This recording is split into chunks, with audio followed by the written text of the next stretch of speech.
Hi, hello, it's Theo. Thanks for clicking on this video and please watch the full video. My son used to be very active on something called Discord, which, from what I understand, is a messaging app for people who play video games. It allowed him to talk to people from all over the world that play the same games as him. So at some point, he broke the news to us that he'd been talking to a girl over in the UK named Lori.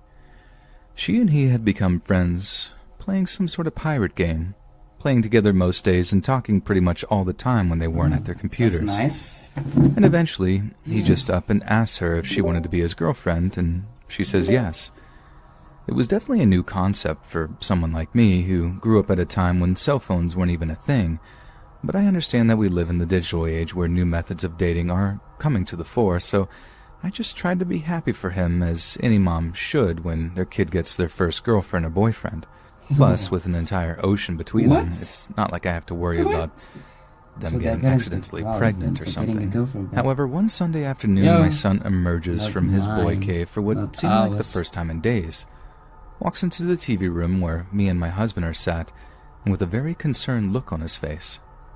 We asked him what the matter was, and he just kind of shrugs, tells us everything is cool, and then just kind of wanders out again. So as you can imagine, me and my husband give each other a look as if to be like, what was that about? My husband gets up, follows our son into the living room before gently prodding him about anything that might be bothering him. From what he told me, our kid was just doing that typical boyish thing of pretending that everything was fine, but in a way that tells us that he's obviously upset about something. My husband then told me he asked after Lori, with our son responding in almost a visceral way of like, why are you always in my business, blah blah blah. He'd obviously touched on a sore subject, so our general conclusion was that he and Lori had broken up, and he just didn't want to talk about it. We weren't about to press him on it, so we kind of just left him to it to get over and move on to someone new. But over the next month or so, our son seemed to get increasingly depressed. He'd spend more and more time up in his room, only ever coming out to go to school or eat dinner and then just retreating back to his little boy cave. Like I said, we figured this was because he'd split up with his internet girlfriend, but one time my husband was walking past his room and blatantly heard him talking to someone via his little voice chat Discord thing, addressing them as Babe and, at one point, Lori. So apparently they're still talking at that point, but we still assumed that they were having relationship issues, putting it down to the fact that they were like thousands of miles apart. I know long-distance relationships don't work at the best of times, even when people were just a few states away from each other, but these kids had an entire ocean separating them, so God knows how hard that must have been on them. Only, as we came to learn, that wasn't exactly the problem. It was something much, much darker. So as I said, our son seemed to be getting more and more depressed over the course of the month, and it got so bad that at one point that me and my husband discussed getting him a therapist or something to nip the problem in the bud before it could morph into something less easy to deal with. But suddenly, out of apparently nowhere, he just perks up. One day he's looking better, feeling perkier, and is considerably more talkative.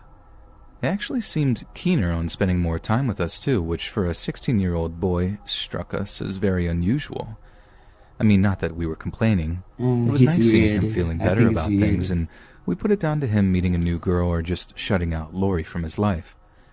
This kind of sunny behavior carries on for like a week or so until one Saturday, when after coming down for breakfast, we don't see or hear from him for the rest of the day. Late in the afternoon, my husband goes up into his room, knocks on the door, and asks our son if everything is okay. He comes back down into the TV room, tells me there was no reply after knocking, then asked me if I'd seen him leave the house at all during the day. I tell him no, that if he had gone over to a friend's house or whatever, that he certainly hadn't let me know. Then my husband just kind of shrugs, tells me he has a headache, then walks off to the downstairs bathroom to get an aspirin from the medicine cabinet. Next thing I know, I can hear him springing down the hallway and up the stairs, his feet like boom, boom, boom as he rushed up to our son's room. I'm super confused, like, what's going on, before walking out into the hallway. From where I'm standing, I can actually see into the downstairs bathroom, and what I see makes my blood run cold. We usually kept all our pain pills and other such medication in a little plastic first aid kit style thing. We kept that thing stuffed to the gills, and there it was, lying on the bathroom floor, almost completely empty. Then, like my husband before me, it hit me what had happened. So I sprint up to my son's room, where I find my husband leaning over our boy's bed, shaking him like, "Wake up! Can you hear me? Wake up!" There's a pool of puke sitting on the bed next to his head, and he's completely unconscious, and there are empty pill trays lying on the floor nearby. As soon as I walk in, my husband runs back downstairs to call 911, and I take over the shaking and the wailing, begging him to open his eyes. Now, the only light in the room was coming from his computer monitor, so at one point I look over to it and see one of the most haunting things I'd ever seen in my life. On the screen is a webcam window from the Discord thing I mentioned, and it displays the body of a young girl that's just kind of dangling in midair. It took me a second to realize what I was looking at, but when I did, I almost screamed the house down. She was hanging from something. I tried not to look, I really did. I just tried to focus on my boy as his dad ran back upstairs with emergency services on his cell. I should have told him not to look, but I was just distraught. I could barely speak as he walks back into the room and starts describing our son's condition to the dispatcher on the other end of the line. He's frantically talking away when he does pretty much the same thing as me, turns around to see the webcam window open and the girl's body hanging on the screen. He just froze and stops talking, long enough for me to be able to hear the dispatcher say, "Sir, are you there, sir?" At which point he snaps out of his daze and carries on talking to the person on the other end.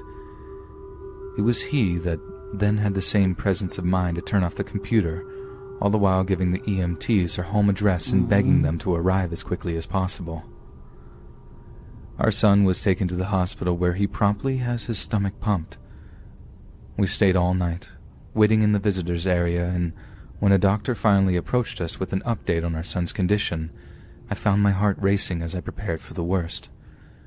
But thankfully, we'd gotten him to the hospital just in time.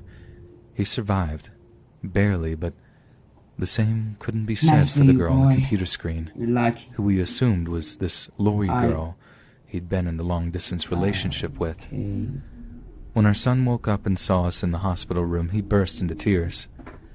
He apologized over and over again, and we all just cried it out together. He then proceeded to spill his guts to us about what had happened, and I honestly couldn't believe my ears. It turned out that they'd formed a kind of pact together just the week before, right around the same time he seemed to have perked up and gotten out of the funk he was in. Apparently, that was what did it.